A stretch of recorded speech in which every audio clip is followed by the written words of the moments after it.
오만전자 삼성 위기 해결책은 파운드리 청산, 스토리지 집중 제2위 샌디스크로 삼성 주가가 폭락하고 있다. 이에 대한 해결책은 있는가? 있다.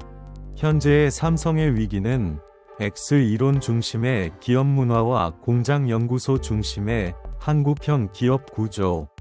한국 기업의 구조는 경제개발 시점부터 소련의 콤비나트를 모델로 하여 현재에 이르고 있다. 의 원인이 있다. 혁신 중심의 실리콘밸리 모델과는 전혀 다르며 중화학 공업에 보다 가깝다. 그 해결책은 다음과 같다.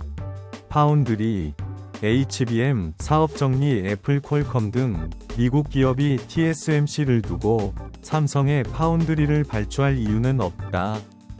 수율 2나노 기술 등 측면뿐만 아니라 이제 반도체를 포함한 기술 문제는 지정학적 사안이 된 만큼 미국 지분율이 70%를 넘는 TSMC에 발주하는 것이 당연하며 반도체가 탑재될 완제품 경쟁 사업이 없는 순수 파운드리인 TSMC에 발주하는 것 또한 당연하기 때문이다. 그들 입장에서 한번 냉철하게 생각해보면 된다. TSMC가 공정 수율이 만일 삼성에 비해 다소 떨어지더라도 현재의 지정학 대립 상황에서는 그럴 수밖에 없다. 파운드리를 분사하더라도 그들의 입장이 변하는 것은 아니다. 핸폰 사업이 있는 애플이 상식적으로 경쟁사인 삼성의 파운드리를 발주할 이유가 있는가? 따라서 기존 안정적으로 발주한 사업을 제외하고는 당장 정리하고 이미 발주한 사업이 완료되면 완전히 정리하는 것이 당연하다.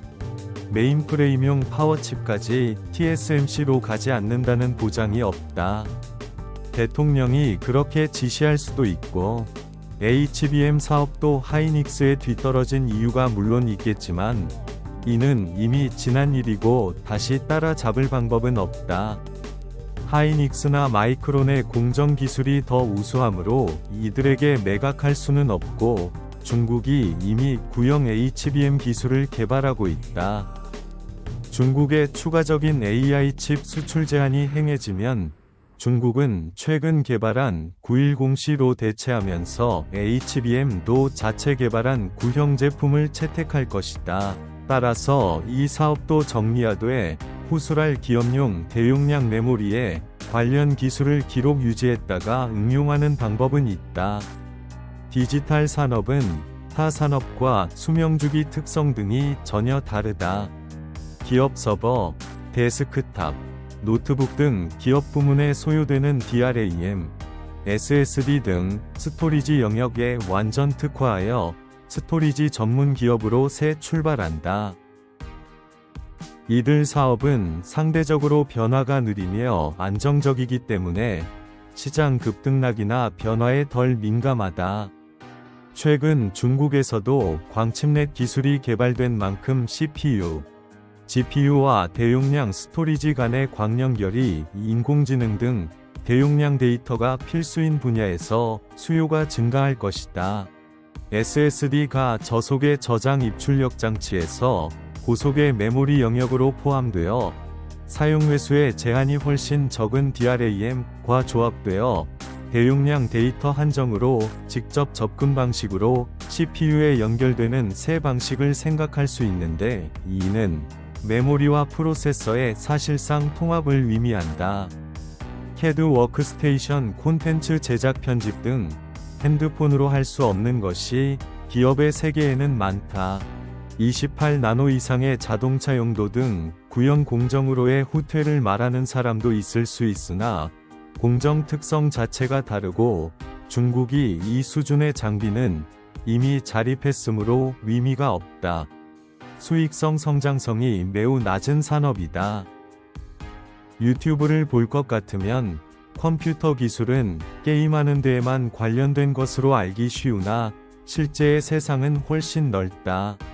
핸드폰 사업은 그동안 여러 문제가 있었고 그 원인은 원가 중심 경영체계에 근본을 두고 있는 이상 삼성은 일반 소비자로부터 디커플링이 필요하며 핸드폰 완제품이 아니라 OEM 모듈 형태로 최종 제품 생산업체에 판매한다.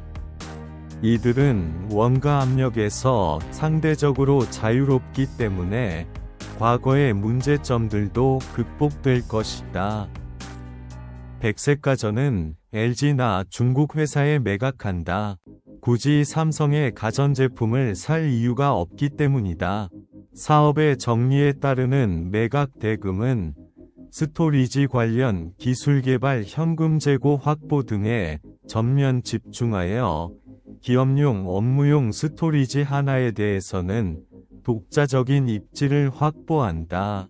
대대적 정리해고를 단행한다. 정리해고가 주가 상승을 발생시키는 가장 중요한 요건임은 이미 금융재무계에서는 정립된 사실이다.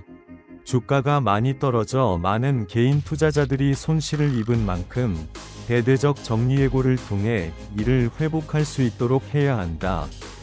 기업의 이해 당사자는 주주 외에는 존재하지 않으며 경영자는 주주의 이익 보호가 1차적 임무라는 사실을 우리는 학교에서 모두 배웠다. 만일 사무직 영업직이 남아있다면 거의 전부 정리해고한다. 이는 임금을 대폭 줄인다는 측면에서도 바람직한 것이다. 임금 외에도 사내복지 유지비 등으로 큰 돈이 들기 때문인데 원칙적으로 연구개발직 외에는 거의 전부 해고해야 한다. 대대적 정리해고를 통해 대대적 비용 절감과 주가 회복 현금 확보를 즉각 실현해야 한다. 이렇게 절감된 비용으로 기존에 추진 중인 무인 공장화도 신속 실현될 수 있다. 무자비하고 단호한 정리해고만이 수익성 높은 기업으로 가는 길이다. 중국의 기술 자립 움직임에 대해서는 계속 주시한다. 중국은 ASML 장비를 수입할 수 없기 때문에 장비의 자체 개발을 지속하고 있으며 구형 공정에서는 사실상 자립을 실현했다는 점이 한국 대만과 다르다.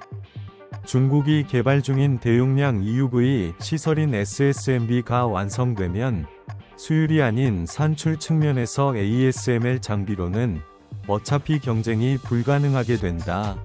마스크와 광학이 사용되지 않는 X-선식각 기술 등 초기 기술도 중국의 장비 자립 조치에 포함될 것이다. 현재 중국에 남아있는 구형 설비의 향후 상황과 연계하여 중국 기술 자립이 피할 수 없다면 차후에 편승할 수 있도록 해야 하는 것이 당연하다. 삼성은 AI에는 일절 손대지 않는다. AI가 고액의 하드웨어에 의존하는 것은 분명 사실이나 소프트웨어적인 부분 또한 적지 않으며 소프트웨어는 삼성이 해서 성공할 수 있는 분야가 아닐 뿐만 아니라 국내에 이미 아래 한글 네이버 등 AI의 세계 최고 수준 역량을 갖춘 기업들이 오래전부터 존재한다. 한국의 LLM의 역사는 80년대까지 거슬러 올라가며 이때는 말뭉치라고 했다. 삼성에는 크로버나 솔라와 같은 세계 최고 수준의 LLM도 알티베이스 카이로스 하나 같은 인메모리 DBMS도 없다. 삼성보다 훨씬 작고 역사 또한 강산이 서너 번 정도 바뀐 역사의 소프트웨어, 특히 AI 관련 기업이 한국에는 아주 많다. 또한 한국의 IT 산업은 민주화유공자들에 의해 세워졌다고 봐도 과언이 아니다. 그만큼 성공한 인사들이 아주 많다. 삼성은 X 이론 중심의 제조 공장 중심 원가 기업으로 체계화 성장되어 있다는 현실이 현재의 위기의 근본적 원인이 된 만큼 개량주의적인 접근법으로는 위기를 극복하기는커녕 악화될 것임이 북딩주의적 상식이다. 삼성이 자동차 사업을 하려 할 때 외국 어느 회사에서 했던 말이 있을 것이다. 한국 기업은 구미권과 달리 마케팅 부서가 아닌 공장과 연구소가 의사결정 중심점이라는 점이 결정적으로 다르다는 것이며 현재의 위기도 이러한 한국 기업, 삼성의 내재적 성격에 맞는 방향으로 가지 않으면 안 된다. 결론, 즉 파운드리 점차 신속 정리, 가전 매각, 핸폰 사업 OEM 모듈의 통합업체 판매로 전환, 기업용 대규모 고신뢰성 데이터 저장 장치 전문 기업으로 전환하여 제2위 샌디스크로 부활하며 대대적이며 무자비하며 단호한 정리해고를 단행해야 하며 중국의 장비 자립 진행은 기회로 활용해야 한다. 이상